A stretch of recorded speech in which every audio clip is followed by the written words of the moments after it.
Maagang nabulok ito si Erwin Tulfo, mga kababayan. Palibhasa kasi, pagpasok sa politika, mga kababayan, ay ang unang-unang inalyansa ay si Tamba.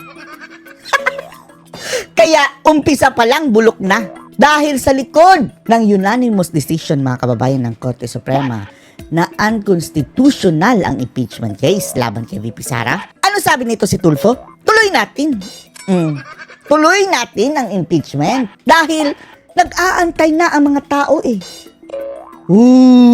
nag-aantay na daw ang mga tao, mga kababayan. Sinong taong tinutukoy niya? Yung mga ubob na kagaya niya? Yung mga hindi nakakaintindi, mga kababayan. Ang Korte Suprema ang final arbiter ng lahat. Sabi na ng Korte Suprema, unconstitutional ang isinampang impeachment case laban kay VP Sara. Itutuloy mo pa rin, Tulfo. Unanimous decision na, mga kababayan. Kahit pa'y mga dilawan na mga maestrado, mga kababayan, at appointee ni Bangag, nagsabing unconstitutional iyan. Mahirap bang intindihin ang 1+1? Nag-aantay na daw ang mga tao, mga kababayan, kaya gustong ituloy ni Erwin Tulfo ang impeachment. Panoorin niyo po. Sir, yung sa impeachment, sir, tingin nyo, sir, dapat pang ituloy yung trial kahit na... Pakinggan natin, mga kababayan, si Erich Sylvester Tulfo. Hindi pala. Yan ang nakadikit na pangalan sa kanya, mga kababayan, sa mga issue. Ano na pala yung nangyari sa pangalan mo, Erich Sylvester Tulfo? Yun ba? Alias? Ang daming alias nito, mga kababayan. Totoo ba na Erwin ang pangalan nito? Hindi sila gumagamit ng pangalan, mga kababayan, na totoo. Pwede pala yun? Decision na yung Supreme Court. Yun nga pinag-usapan, kaya ang tagal namin kahapon Ano ba talaga? Parang damn if you do, damn if you don't. Damn if you do, damn if you don't. Or damn ka lang talaga. Paliwanag na ang sagot ng Korte Suprema, hindi pa rin nakakaintindi, mga kababayan. Position niya po as Ako? Sir, tatanungin mo? Kung siya daw ang tatanungin, mga kababayan. Hindi, tuloy. Tuloy! Personally, mga kababayan, gusto niya tuloy. Andiyan na ang sagot, ha? Sa mukha niya, mga kababayan. Unconstitutional. Tuloy pa rin. Tuloy natin. Tuloy natin. Ikaw lang mag-isa magtuloy dyan. Ganito, mga klaseng tao, mga kababayan. Delikado ito. Bakit pinagtitiwalaan pa rin ito ng mga tao? Pati ang kataas-taasang hukom ng ating bayan, ha? Highest court of the land ang nagsabi na unconstitutional. Hindi pa rin niya tatanggapin. Itutuloy pa rin natin. Natin pa. Ikaw lang naman ang nagsabi at mga kakampi mong mga bugok, Tulfo. Nag-antay na yung mga tao Nag-aantay na ang mga tao. Ang mga tao nag-aantay, yung mga bobong hindi nakakaintindi. Mga tao pa. Ikumpleto mo, Tulfo. Sinong mga taong pinagsasabi mo? I mean, everybody. Kahit ikaw siguro. Everybody? Ulul! Huwag nyo kaming isali. Nag-aantay na daw ang everybody, mga kababayan. Eto na, Dilaw na ang galawan, mga kababayan, Eto nang grupo ng mga bangag talaga na ang mga taong bayan nag-aantay na ang sambayanan. Everybody, nag-aantay na ang tao. Tao na mga gunggong na kakampi nyo. Karampot lang kayo, mga ulul. So, wala totoo kaya ito, di ba? Wow, totoo kaya ito? Kaya nga, mga kababayan, ang tanong natin, totoo kaya ito? Kahit grade 1, mga kababayan, naiintindihan siguro na unconstitutional, meaning hindi legal ang impeachment case laban kay VP Sara, tapos gusto pa rin ituloy ni Tulfo. Even the spokesperson of the VP said, Well, even the VP. Anong pinagsasabi mong even the spokesperson of the VP? Sinungaling ka. Sinabi niya na itutuloy kahit unconstitutional? Hindi. Ang sinabi lang datin, mga kababayan, ni VP Sara, kung matutuloy, I want a bloodbath. Pero hindi natuloy At kahit pa hindi daw matuloy, mga kababayan, sabi ni VP Inday, she will just make a press conference. Doon na niya, mga kababayan, ilalahad-lahat ang mga kasagutan. Dahil ni-reserve niya yun, mga kababayan Pero ngayong hindi na magta-trial, ilalahad niya lahat in a press conference. Diyan ang mga kasagutan. Tulfo. ready. We will prove that the... Well, ikaw, i-prove mo na hindi ka si Erich Sylvester Tulfo. I-prove mo na hindi ka convicted sa Korte Suprema. Oo, mga kababayan, bakit pa ito na libel? Mayroong conviction na libel, mga kababayan, sa Supreme Court. Bakit nakatakbo tumatakbo pa rin. Di ba dapat disqualified na? Pero kahit na, sige, mahilig talagang mga kababayan lumabag sa utos ng Korte Suprema. The VP did not violate the Constitution, etc., etc. Et cetera. Then everybody siguro kay tayo Everybody, ikaw lang ugas. lahat dito, we want to see ano ba Huwag tayong lahat. Huwag nyo kami idamay, tulpo. Sino tinatawag dito tayong lahat? yung nandyan. Totoo ba yan? Totoo ba yan?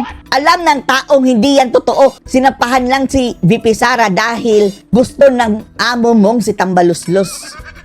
Naging tuta na daw ito ni mga kababayan Itamba, di ba? Nung andun ito sa Kongreso. Nakabuntot lagi. Itong parang asong-aso mga kababayan ang datingan ni Tulfo sa sa mga lakad ni Tamba.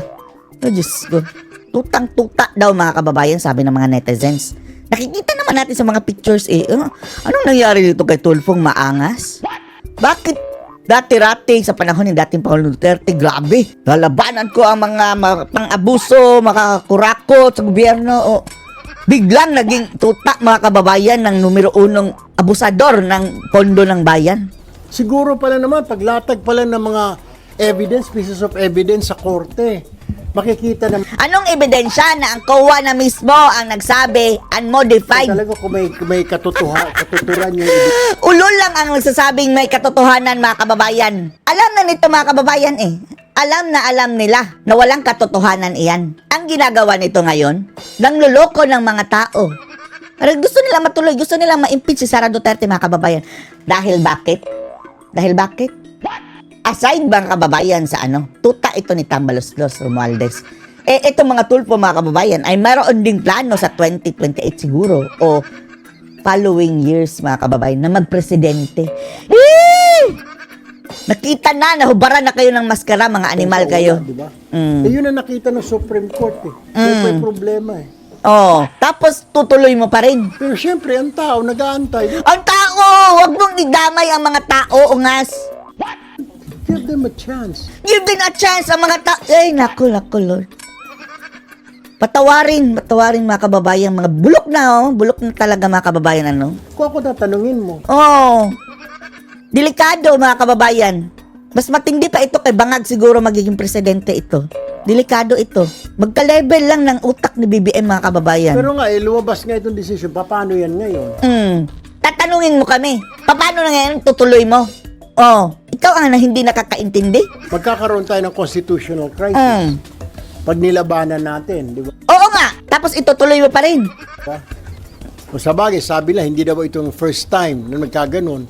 Pero kung lalabanan mo, we will have a crisis. And that's a bad example to our people. Talaga. So bakit mo itutuloy, Tulfo? Kung siya lang daw tatanungin, itutuloy niya. Kung Senate niya, umubra sa Supreme Court, dapat ang Supreme Court lang nagta-translate ng mga batas natin, di ba? Tapos hindi ka pa rin nakakaintindi. Iba ang translation mo, itutuloy mo. We make the laws, they translate the laws. Di ba? Confirm namin, is there a resolution circulating Ano ba to? Naiintindihan ba ni Tulfo mga kababayan pinagsasabi niya? seeking as the sentiment of the Senate po? A resolution daw po is circulating. Seeking Gusto nang gurgurin mga kababayan ng Senado ora mismo ang impeachment ni Sara. sentiment of the Senate about the Supreme Court decision. Yung mga kakampi, mga Duterte Black mga kababayan. Pero nakiusap mga kababayan sila na wag muna. Are you willing to sign that resolution? Wala na pag-usapan namin kahapon doon, pero there's no such resolution. Ang napag-usapan namin, humingi yung minority ng hanggang August 6. Hanggang August 6 daw mga kababayan na desisyonan ang impeachment ni VP Sara dahil mayroong pinaplano na mga hokus-pokus dahil ang kanilang reference mga kababayan si Carpio, yung gunggong din mga kababayan na dating mahustado. Siya lang talaga ang mataas na legal luminary mga kababayan. Siya siguro ang legal luminary na ni amigo dito sa Bagoong Pilipinas ni Tito Soto. Siya lang ang talagang nagsabing na konstitusyonal. The rest, mga kababayan, nagsabing galangin ang Korte Suprema. Pati nga si Saba de Lima, dati nagngangat-ngat, ngayon mga kababayan, biglang cambio. I'm sorry. Takot makontempt si Saba. Para ma-review, sabi ni Senator Ping, kayo mga lawyer, okay lang kayo. Senator Kiko, Senator Pia. Oh, pati si Batsing mga kababayan, tinanggap na ganyan talaga dahil sabi na Korte Suprema. Oh, good job Batsing. Although, masakit sa kanyang loob mga kababayan, pero tinanggap. Eh, paano kami mga sibilyan? Paano kayo mga sibilyan? Kayo pa ang matitigas ang ulo. Kaya nga mga kababayan, maglagay tayo ng, mayroon namang mga kababayan, laman ang ulo dyan sa Senado. Kaya kagaya nito, simpleng desisyon ng Korte Suprema, unanimous pa, hindi nakakaintindi mga kababayan. 98 pages. So, pumayag din si Senator Marcoleta. Actually, Senator Marcoleta wants it. Oh, sila. Si Senator Marcoleta mga kababayan, once it gurgur na, end yung usapin ng impeachment ni VP Sara. Nakiusap sila mga kababayan dahil hindi kami lawyer, hindi namin nabasa ng 98 pages. Senador pa kayo, hindi pala kayo marunong magbasa ng 98 pages lang. Kaya yan isang araw. Kahapon. Siguro mga kababayan, kaya yan magbasa ng isang araw, pero ang problema dito sa mga taong ito, baka ang pag-intindi ang hindi kaya. Finish. Ewan na Pero natin. nakiusap ang minority, bigyan nyo kami ng chance para Bigyan nyo kami ng chance para ituloy ang impeachment. pumayag po sila Senator Marcoleta. Buti pinagbigyan kayo. Layas! Layas dyan. Alis dyan. Wala kang kwenta. Maagang nabulok itong si Erwin Tulfo mga kababayan. Ano masasabi nyo dito? Post, comments below.